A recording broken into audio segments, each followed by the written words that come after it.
கடந்த 2 நாட்களாக இந்த செயல் திட்டத்தை செயல்படுத்த வேண்டும் என அனைத்து மாவட்டங்களில் உள்ள நிர்வாகிகளை சந்தித்து வந்தேன். இன்று 3வது நாள் இந்த சந்திப்பு நடைபெற்றுக் கொண்டிருக்கிறது. நீங்களும் அதை பார்த்திருப்பீர்கள். என்ன செய்ய வேண்டும் என்று உங்களுக்கும் நிச்சயமாக தெரிந்திருக்கும். இது சம்பந்தமாக நம்முடைய தேர்தல் பணிக்குழு தலைவர் பேராசிரியர் செல்வகுமார் அவர்கள் உங்களுக்கு தெளிவாக விளக்கி சொன்னார்கள். இதை நீங்கள் எப்படி செய்ய வேண்டும், பொதுக்குழு மாவட்ட அளவிலே போட வேண்டும், அதன் பிறகு ஒன்றிய அளவிலே பொதுக்குழுவை போட்டு நிர்வாகிகளிடம் இந்த அட்டையை கொடுத்து, அது இல்லாமல் இன்னும் 2 ஃபார்ம் இருக்கிறது. 3 வேலை திட்டங்களை நீங்கள் செயல்படுத்த வேண்டும். புரிஞ்சிருக்கும்னு நினைக்கிறேன் உங்களுக்கு. 3 in 1. ஒன்று அட்டை, இதுதான் உறுப்பினர் அட்டை, புதிய அட்டை. இதுதான் முன்பக்கம், இது பின்பக்கம். பின்பக்கத்தில் எழுதிக்கிடுது உங்களுடைய விலாசம், பேர், விலாசம், ரத்த வகை எல்லாமே போட்டு எழுதுறது. இதில் இந்த அட்டை எனக்கு வழங்கியது என்னுடைய வீடு டி நகரில் இருக்கு. நான் இப்போ இந்த அக்கறையில் இருக்கிறது வட வீட்டில் தான் இருக்கிறேன். டி நகரில் என்னோட சொந்த வீடு இருக்கு. அந்த டி நகர் பகுதியில் உள்ள வட்ட செயலாளர் மோகன்ராம் எனக்கு இந்த அட்டையை வழங்கியிருக்கின்றார்.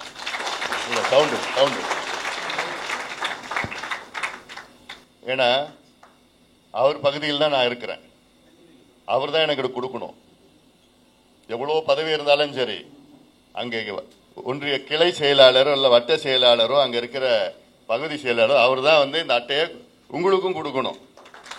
உங்கள் வீடு எங்கே இருக்குதோ அவங்க கிட்ட தான் நீங்கள் வாங்கிட்டு ஒரு பதிவு போட்டுருங்க. ஃபோட்டோ வாங்கி உங்கள் பதிவில் போட்டு விட்டுடுங்க.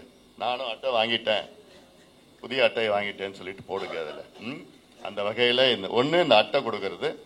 இந்த அட்டையில் இன்னொன்று பார்ப்பீங்க நீங்கள். இது QR கோடு. இது இங்கே இருக்கிறது. இதில் உங்கள் ஃபோனை வச்சு நீங்கள் பார்த்து ஸ்கேன் பண்ணீங்கன்னா அதில் பாட்டாளி மக்கள் கட்சியுடைய அக்கௌண்ட்டுக்கு நேரடியாக வரும். எவ்வளோன்னா 5 ரூபாய் ஒரு புதிய உறுப்பினர்களுக்கு. ஏன்னா புதிய உறுப்பினர்கள் நானும் காசு கொடுத்துருக்கிறேன், அந்த மனசில் அந்த தைரியம் வரணும். அது அங்கே இருக்கும். நான் கொடுத்துருக்கிறேன். ஏன்னா இப்போ இதுக்கு முன்பு கொடுத்தது எங்ககிட்ட வருமா இல்லையான்னு அவங்களுக்கும் தெரியாது. இப்போ உறுதியா தெரிஞ்சிடும். அது இல்லாம நேரடியா நான் கட்சி நேரடியா கொடுத்துருக்கிறேன்னு அந்த சந்தோஷமும் இருக்கும், அவனுக்கு இருக்கும். அதனால இதை உங்களை பத்தி சொல்ல நான் இது நீங்க எல்லாம் நிறைய எவ்வளவுனா போடலாம். நீங்க அவங்க கிட்ட 5 ரூபாய் மட்டும் வாங்குங்க. நீங்க எவ்வளவுனா போடலாம். 1000 ரூபாய் போடலாம், 10,000, 1 லட்சம், 5 லட்சம், 10 லட்சம், எவ்வளவுனா போடலாம். நிறைவே என்ன கென்னடி நிறைய போடலாம். சண்முகம் நிறைய ஏகப்பட்டு வச்சிருக்காப்புல. அதனால இது அட்டை ஒரு பக்கம். அடுத்தது உறுப்பினர் சேர்க்கின்ற படிவம். இதுல 25 பேர் முன்னாடி இந்த பக்கம் இந்த பக்கம். அந்த அட்டை கொடுக்கிறப்போ 25 பேர் நீங்க ஒரு படிவத்தில் சேர்க்கலாம். நீங்க இதுல கிளை புதுப்பித்தல். இப்ப ஏற்கனவே கிளை இருக்குது, அந்த கிளையில போய் புதுப்பிக்கிறது. புதிய கிளை தலைவர், செயலாளர், பொருளாளர், துணைத் தலைவர், இளைஞர் சங்கம், மாணவர் சங்கம், மகளிர் சங்கம் எல்லாமே இதுல 25 பேர். அங்க உங்க பகுதியில் அந்த கிளை தகுந்த மாதிரி சில பேர் 10 பேர் இருந்தாலும் சரி, 15 பேர் இருந்தாலும் சரி, அதெல்லாம் பண்ணி இதுல நீங்க ஒரு ஜெராக்ஸ் எடுத்துட்டு எனக்கு இது ஒரிஜினல் எனக்கு கொடுக்கணும். எனக்கு கிளை புதுப்பித்தல். அடுத்தது தேர்தலுக்காக வாக்குச்சாவடி முகவர்கள், பூத் ஏஜென்ட். இது 10 பேர். இதை இந்த கிளையில 25 பேர் இருக்காங்கல்ல, அதுலயே நீங்க 10 பேரை போடணும். அதுல கிளை செயலாளர், தலைவர் தான் பூத் ஏஜென்ட் மெயின். அதுக்கப்புறம் 8 பேர் நல்லா அங்க இருக்கிறவங்க, வேலை செய்யறவங்க. இதை நீங்க அவசியமா பண்ணணும். எனக்கு 3 வாரத்தில் பண்ணணும். உங்களுக்கு நான் 4 வாரம் தரேன். முடியுமா? முடியாதது எதுவும் கிடையாது. அது உங்களால முடியாது எதுவும் கிடையாது. ஏன்னா இங்க வடக்கு பகுதியில் ஏதோ வருவாங்க, கும்பலா போவாங்க எல்லாம் இருக்கு. ஆனா நீங்க ஒத்தையா நீங்க போய் அங்க ஒத்தையில போற சிங்கம் மாதிரி நீங்க எல்லாம். அது மட்டும் ஒத்தனா நான் சொல்றது அங்கங்க ஒவ்வொருத்தருக்கும் தனி ஒரு வீரம் இருக்குது. எனக்கு எல்லாம் தெரியுது. எனக்கு அடிக்கடி நான் வரதப்ப பாக்குறேன். நான் அதுல நீங்க வேகமா நீங்க செயல் பண்ணணும். எனக்கு எல்லா உறுப்பினர்களும் உண்மையான உறுப்பினர்கள் வேணும். எவ்வளவு குறைவா இருந்தாலும் பரவாயில்ல, எனக்கு உண்மையா வேணும். எனக்கு நான் 1 லட்சம் பண்ணிட்டேன்னா எனக்கு எல்லாம் வேண்டாம். 30,000 உண்மையான உறுப்பினர்கள் எனக்கு போதும். எனக்கு இல்ல அதுல 50,000 நான் பண்ணிட்டேன்னா இல்ல, 10,000 உண்மையான உறுப்பினர்கள் எனக்கு போதும். அவங்களுக்கு இப்போதைக்கு இந்த கார்டு பேப்பர்னா இது நல்ல திக் பேப்பர். அடுத்தது நான் வந்து டிஜிட்டல் கார்டெலாம் கொடுக்க போகிறேன். இப்பயும் சொன்னாங்க எனக்கு இந்த டிஜிட்டல் கார்டு கொடுத்துடலாமே, ஆன்லைனில் பண்ணிடலாமே, மிஸ்டு கால் உறுப்பினர்லாம் பண்ணலாமேன்னு. அதெல்லாம் எதுவும் வேண்டாம். எனக்கு நேரடியாக நீங்கள் அங்கே போய் அந்த தம்பியையோ தங்கையையோ சந்தித்து இது மாதிரி அண்ணன் அன்புமணி அனுப்பிச்சிருக்கிறாரு, நீங்க சேருங்க அப்படின்னு சொல்லி நல்லா சொல்லுங்க. நிச்சயமா சேருவாங்க. அதுதான் நமக்கு வேணும். ஏன்னா நானும் வந்து தொடர்ந்து தென் மாவட்டங்களில் வந்துட்டு தான் இருக்கிறேன். ஒவ்வொரு முறையும் நான் சொல்றேன், எனக்கு நீங்க அந்த உறுப்பினர்கள் சேருங்க, கட்சியை பலப்படுத்துங்க. எனக்கு ஒரு குறைந்தது 5 சட்டமன்ற உறுப்பினர்கள் தென் பகுதியிலையும் மேற்கு பகுதியிலையும் ஒரு 2 சட்டமன்ற உறுப்பினர்கள் எனக்கு வேணும். வெற்றி பெறணும். நிக்கிறது பிரச்சனை கிடையாது, வெற்றி பெறணும் எனக்கு சட்டமன்றம். அது மட்டும் இல்ல, அதில் உள்ள உள்ளாட்சி பிரதிநிதிகள் எவ்வளோ வாய்ப்புகள் இருக்கு. வார்டுல இருந்து, சேர்மன்ல இருந்து, ஒன்றிய சேர்மன்ல இருந்து, மாவட்ட சேர்மன் எல்லாம் நிறைய இருக்குது. அதெல்லாம் அவசியமாக இதுதான் இந்த வேலையை நீங்க பண்றீங்கல்ல, இதுதான் அடித்தளம். அடுத்து நம்ம கொண்டு போறோம். அடுத்தடுத்து உங்களுக்கு வேலை திட்டங்கள் நம்ம கொடுக்க போறேன். அடுத்து ஒரு 3-4 வாரங்களுக்கு இந்த வேலை திட்டம். அதன் பிறகு நம்முடைய தமிழ்நாட்டில் சாதிவாரி கணக்கெடுப்பு நடத்துவதற்கு அதற்கு இன்னொரு வேலை திட்டம் உங்களுக்கு இருக்கு. அது என்னன்னு நம்ம சொல்ல போறோம் நம்ம. ஏன்னா இன்னைக்கு தமிழக அரசு சமூக நீதினா என்னன்னு தெரியாம இருக்கிற தமிழக அரசு. அதே வேளையில சமூக நீதியில PhD நம்ம படிச்சிருக்கிறோம். நம்முடைய இனமான காவலர் சமூக நீதி போராளி மருத்துவர் ஐயா அவர்கள் இன்னைக்கு சமூக நீதினா இந்தியாவிலே அவர் தான். அவருடைய வழிகாட்டுதல், அவருடைய கொள்கையை நம்ம கடைபிடித்து, மருத்துவர் ஐயாவுடைய கொள்கைனா என்ன? சமூக நீதி, சமத்துவம், சனநாயகம். இதை கடைபிடித்து நாம் முன்னேறுவோம். அடுத்த கட்டத்துக்கு நம்ம செல்லணும். பாட்டாளி கட்சி என்ன, எதுக்காக நம்ம கட்சி தொடங்கணும்? இவங்க ஆட்சிக்கு வரணும், அவங்க ஆட்சிக்கு வரணும். நம்ம தொடங்கணும், நம்ம ஆட்சிக்கு வரணும். அதான் நம்முடைய இலக்கு. நம்முடைய இலக்கு தமிழ்நாட்டின் முன்னேற்றம். அதான் நம்முடைய இலக்கு. அதாவது பிரைமரி முக்கியமான இலக்கு அதுதான், அடிமட்ட இலக்கு. அதுல எப்படி வருவோம், எப்படி தமிழ்நாட்டை முன்னேற்றுவோம்? ஆட்சி அதிகாரம் இருந்தால் தான். நம்ம பொதுச் செயலாளர் சொன்னார்ல, எத்தனை பேர்கிட்ட போய் கேட்டுட்டு இருக்க போறோம்? ஐயா எங்களுக்கு இடஒதுக்கீடு கொடுங்க, கணக்கெடுப்பு நடத்துங்க. எவ்வளோ சமுதாயங்கள் பின்தங்கை நிலையில் இருக்கு, எந்தெந்த சமுதாயம் இருக்குன்னு பின்தங்கை நிலையில் இருக்குன்னு யாருக்கும் தெரியாது. இது ஏதோ வன்னியர்களுக்கு மட்டும் கிடையாது. எவ்வளவு சமுதாயங்கள் தமிழ்நாட்டில் இருக்கு. 377 சமுதாயங்கள் தமிழ்நாட்டில் இடஒதுக்கீடு அனுபவித்துக் கொண்டிருக்கிறது. 377 சமுதாயங்கள். ஆனா அந்த 377 சமுதாயங்களோட நிலை தெரியுமா? இதுல யாருக்கு கிடைக்குது, யாருக்கு கிடைக்கலன்னு தெரியுமா? இல்ல. எப்படி தெரியும்? அதுல சாதிவாரி கணக்கெடுப்பு நடத்தினாதான் தெரியும், சர்வே எடுத்தாதான் தெரியும்.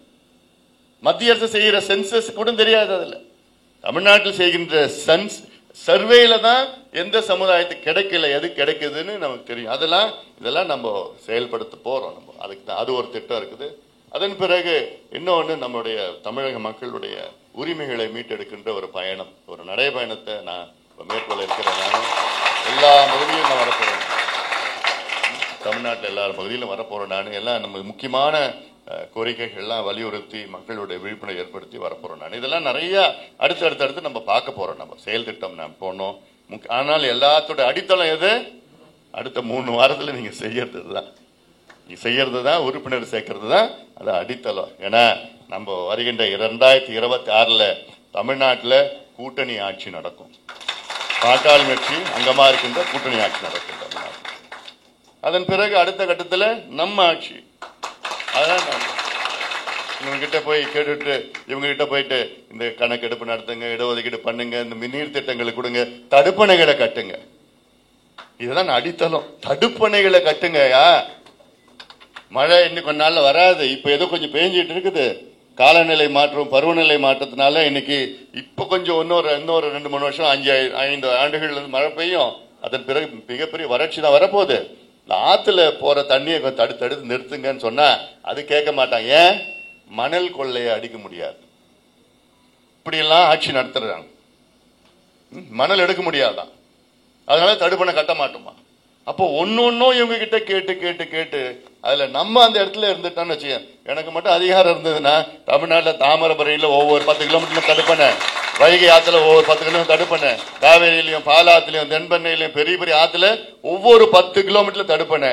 அதன் பிறகு 10 ஆண்டுகளுக்கு பிறகு 5 கிலோமீட்டர் தடுப்பணை.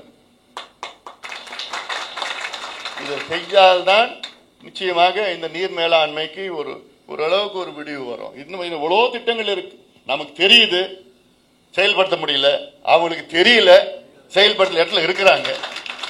இந்த இடத்த மாத்தி வரணும், மாறணும், இந்த இடம் மாறணும். அதனால இதற்கு நீங்கள் எல்லாம் வேலை செய்யுங்கள், பணியாற்றுங்கள், வேகமாக நீங்கள் பணியாற்ற வேண்டும். தொடர்ந்து நான் வரப்போறேன். நான் மருத்துவர் ஐயா அவர்கள் தொடர்ந்து தென் மாவட்டத்தில் பிரச்சனைனா அங்க முதல்ல வந்து அங்க ஓடி ஓடி வருவார், முதல்ல வருவாரு. அதே போன்று நானும் நிச்சயமா அங்க பிரச்சனை ஏதாவது அந்த காலம் வேற இப்ப வர அந்த காலம்லாம் இவர் நம்மளுடைய பொதுச் செயலாளருக்கு தெரியும். அப்பப்போ அப்படி எவ்வளோ மோசமா அப்படி இப்படி இருக்கும். அதெல்லாம் இப்போ வேற மாதிரி நம்ம அணுகிறோம். இப்போ கூட அந்த அரிட்டாப்பட்டிக்கு வந்தோம், டங்ஸ்டன் போட்டு வந்து அவங்களுக்கு உறுதி கொடுத்து திட்டம் கொடுத்து என்ன செய்யணும்னு சொல்லி ஒரு விழிப்புணர்வு ஏற்படுத்தணும். அதை வலியுறுத்தி தான் எல்லாமே அடுத்த கட்டத்திலாம் வந்தாங்க. எல்லாம் ஒன்று நம்ம செய்ய போறோம். தாமிரபரணியை காப்போம் சொல்லிட்டு 2 நாள் பயணம் மேற்கொண்டோம். வைகை ஆற்றை காப்போம் சொல்லிட்டு காவிரி ஆற்றை காப்போம் 3 நாள் நடைபயணம் வந்தோம். இதெல்லாம் நிறைய பண்ணிட்டு இருக்கிறோம். இன்னும் நம்ம நிறைய செய்ய வேண்டும். இப்ப இருக்கிற சின்ன சின்ன கொஞ்சம் குழப்பங்கள்லாம் இருக்கு, இதெல்லாம் கொஞ்சம் நாள்ல சரியாயிடும். அதனால அதெல்லாம் நீங்க மனசுல ஏத்திக்க வேண்டாம். நம்ம மாட்ட வேகமா நம்ம முன்னேறுவோம். அதனால இப்ப கூட சொன்னார், யார் பேசுறப்ப சொன்னார், சிவான்னு நினைக்கிறேன். சிவா சொன்னார் நிரந்தர தலைவர்னு சொன்னார். நிரந்தரம் யாருக்கும் கிடையாது. இது நம்ம கட்சி ஜனநாயக கட்சி, நம்ம கட்சி ஜனநாயக கட்சி. பொதுக்குழு முடிவு பண்ணணும். பொதுக்குழுவால் யார் தேர்வு பண்றாங்களோ அவங்க தான் பதவியில இருப்பாங்க, பொறுப்புல இருப்பாங்க. அதிகாரம் அவங்க தான், லெட்டர் கொடுக்குற அதிகாரம் அவங்க தான், தேர்தல் ஆணையம் அவங்களுக்கு தான் அங்கீகாரம் பண்ணிருக்குது. இது இல்லாம யாரோ நிரந்தரமா இவங்க இருப்பாங்க அவங்க இருப்பாங்க. நான் வந்து இன்னைக்கு நீங்க என்ன தேர்வு பண்ணிருக்கிறீங்க, அவ்வளவுதான். அதனால அந்த வகையில் ஆனா என் மனசுல வந்து நான் உங்களோட சேர்ந்து ஒரு தொண்டனா தான் நான் செயல்பட்டு இருக்கிறேன். யாரும் அடிபணிந்தவர்கள் கிடையாது. நீங்க எனக்கு அடிபணிந்தவர்கள் கிடையாது. நீங்க என்னுடைய சக தோழர்கள். அப்படிதான் ஒரு இயக்கத்தை அடுத்த கட்டத்துக்கு கொண்டு போக முடியும், வளர்க்க முடியும். அதான் என் மனசுல இருக்குது. அல்ல நான் பெரியவன் நீ பெரியவன் அப்படிலாம் வந்து மனசுல இருக்கக்கூடாது. இல்ல, என் மனசுல அப்படிலாம் இல்ல. நம்ம எல்லாம் ஒன்னா சேரணும். ஒன்னா எல்லாமே நம்ம ஒரு சகோதரர்கள் தான். எங்க இருந்து வந்தாலும், நீங்க கன்னியாகுமரியிலிருந்து வந்தாலும் சரி, இல்ல விழுப்புரம் மாவட்டத்தில் வந்தாலும் எல்லாமே நீங்க சகோதரர்கள் தான். அதனால அந்த வகையில நம்ம பார்க்கிறோம். பாட்டாளி கட்சி எல்லா சமுதாயத்திற்கும் சார்ந்த கட்சி, எல்லா மதத்திற்கும் சார்ந்த கட்சி. அது ஆனால் நம்முடைய அடித்தளமே அதுதான். கட்சியில நம்ம பார்த்தா இப்ப நம்ம ஒரு 2 பொதுச் செயலாளரும் சரி பொருளாளரும் தென் மாவட்டத்திலிருந்து வந்திருக்கிறாங்க. இது வந்து எந்த கட்சியிலும் இருக்குது, அது போய் இருக்கா? நம்ம கட்சியில இருக்குது இல்லை. அதனால இதையெல்லாம் மக்களிடம் எடுத்து சொல்லி நம்முடைய கடந்த கால நம்ம என்னென்ன செஞ்சிருக்கிறோம், இனி நம்ம என்ன செய்ய போறோம், தெளிவா நம்ம கருத்து இருக்கு, நம்முடைய கொள்கை இருக்கிறது. அதனால அந்த வகையில நீங்க நல்ல வேகமா பண்ணுங்க, தைரியமா பண்ணுங்க. நான் இருக்கிறேன். உங்களுக்கு ஏதாவது இருந்ததுன்னா நான் இருக்கிறேன். என்னை பற்றி தெரிஞ்சிருக்க உங்களுக்கு எந்த பிரச்சனையும் இல்லாம நான் பார்த்துப்பேன். கட்சிக்கு உள்ளேயும் சரி வெளியிலையும் சரி நான் இருக்கிறேன். நான் ஏன்னா இப்ப நல்ல ஒரு கடந்த ஒரு 3-4 நல்ல நமக்கு ஒரு குழு, நல்ல டீம் அமைஞ்சிருக்குது. நான் இப்ப இந்த மாநாடு பத்தி பேசியிருந்தாங்க, பொருளாளர் பேசியிருந்தாங்க. நான் இல்ல அவங்க பேசல, நானும் பேசியிருப்பேன் அடுத்தது. ஏன்னா அவ்வளோ வாகனங்கள் வந்து தென் மாவட்டத்திலிருந்து வந்தது. அவ்வளோ வாகனங்கள் ரவி பகுதியிலும் மேற்கு பகுதியிலிருந்து வந்தது. ஆனா தென் மாவட்டங்கள்ல இன்னும் அதிக அளவில் எனக்கே நான் ஆச்சரியம், என்னடா இவ்வளோ வாகனங்கள் இவ்வளோ வண்டி வந்துட்டு இருக்கு, எனக்கே ஒரு ஆச்சரியம் வந்தது. அவ்வளோ ஏன்னா திட்டமிட்டு அவ்வளோ பண்ணிட்டு இருக்காங்க. வந்துருக்கு கன்னியாகுமரியில், தென்காசியிலிருந்து, திருநெல்வேலி, தூத்துக்குடியில் எல்லாம் அங்கிருந்து இன்றைக்கு நான் எல்லா மாவட்டம் சொல்ல வேண்டாம், அப்புறம் நான் இந்த மாவட்டம் சொல்லலன்னு எனக்கு வச்சுக்க போறீங்க. எல்லாத்துலயும் வந்துருந்தாங்க மாவட்டம் வந்து அவ்வளவு ஆர்வமா அங்க வந்து மாநாட்டில் பங்கெடுப்பது. அந்த மாநாடு ஏதோ வன்னியர் மாநாடு கிடையாது, இது சமூக நீதி மாநாடு, சமூக நீதிக்காக நடத்த மாநாடு. இப்ப ஏதாவது இப்போ ஒரு கூட்டம் கூடுறோம், ஒரு பொதுக்கூட்டம் 2000-3000 பேர் கூட்டம் போட்டுட்டு ஒரு கோரிக்கை வச்சேன்னா அரசாங்கத்தில் அந்த கோரிக்கை கூட போகாது. ஆனா கிட்டத்தட்ட 15 லட்சம் பேர் அங்க கூடி செய்யுங்க. தமிழ்நாட்டில் சாதிவாரி கணக்கெடுப்பு நடத்துங்க. எல்லா சமுதாயத்திற்கும் அவர்களுடைய சமூக பின்தங்கிய நிலை, மக்கள் தொகைக்கு ஏற்ப இடஒதுக்கீடு எல்லா சமுதாயத்துக்கும் கொடுங்க. பட்டியலின மக்களுக்கு கூடுதலாக 2 விழுக்காடு அதிகப்படுத்துங்க. இந்த உச்சவரம்பை 50 விழுக்காடு உச்சவரம்பை அதை நீக்குங்க. இப்படிலாம் எவ்வளோ சமூக நீதி பிரச்சனைகள்லாம் எடுத்து அந்த மாநாட்டில் பேசியிருக்கிறோம்.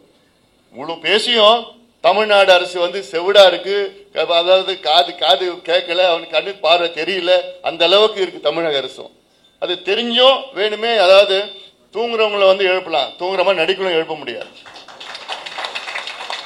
முதலமைச்சர் அந்த நிலையில் தான் இருக்கிறாரு. இப்போ தெரியுது அவருக்கு இதெல்லாம் இருக்குது, பண்ணலாம், சாதாரணமா ஒரு 2 மாதத்துல பண்ணிட்டு போயிடலாம், கணக்கெடுப்பு நடத்திடலாம். ஆனா அதெல்லாம் அவருக்கு வேண்டாம், விருப்பம் இல்லை அவருக்கு. தெலுங்கானாவில் நடத்திட்டாங்க, ஆந்திராவில் நடத்திட்டு இருக்காங்க, கர்நாடகாவில் முடிச்சுட்டாங்க, பீகாரில் முடிச்சுட்டாங்க, ஒரிசாவில் நடத்திட்டாங்க, ஜார்க்கண்டில் இவ்வளோ மாநிலங்கள் நடத்திட்டு இருக்கிறாங்க. அதனால் இதெல்லாம் எங்கள் மனதிலே வையுங்கள், வேகமாக இந்த செயல் திட்டங்களை செயல்படுத்துங்கள். நான் ஒவ்வொரு பகுதிக்கும் நான் வரப்போறேன். நான் அது மட்டும் இல்லை, இடையில எந்த பிரச்சனை இருந்தாலும், அங்கே ஒரு பொது பிரச்சனை, ஊர் பிரச்சனை, உங்களுக்கு பிரச்சனை ஏதாவது இருந்தாலும் நான் இருக்கிறேன். நான் வருவேன், நான் பார்த்துட்டேன், எனக்கு தெரியும். அந்த வேகமாக நாம் அணுகுவோம், முன்னேறுவோம். நாம் எல்லோரும் சேர்ந்து நாம் ஒற்றுமையாக நாம் பாடுபடுவோம், முன்னேறுவோம். நம்முடைய இலக்கு தமிழ்நாட்டினுடைய வளர்ச்சி. அதை எப்படி நாம் அந்த வளர்ச்சியை அடைவோம் என்றால், நம் ஆட்சி அதிகாரம் நமக்கு வேண்டும். பாட்டாளி மக்கள் கட்சி தமிழ்நாட்டின் ஆளும் கட்சியாக வர வேண்டும், வர வைப்போம். அதுவரை நாம் போராடி கொண்டு நாம் முன்னேறுவோம். நாம் உழைப்போம். நன்றி.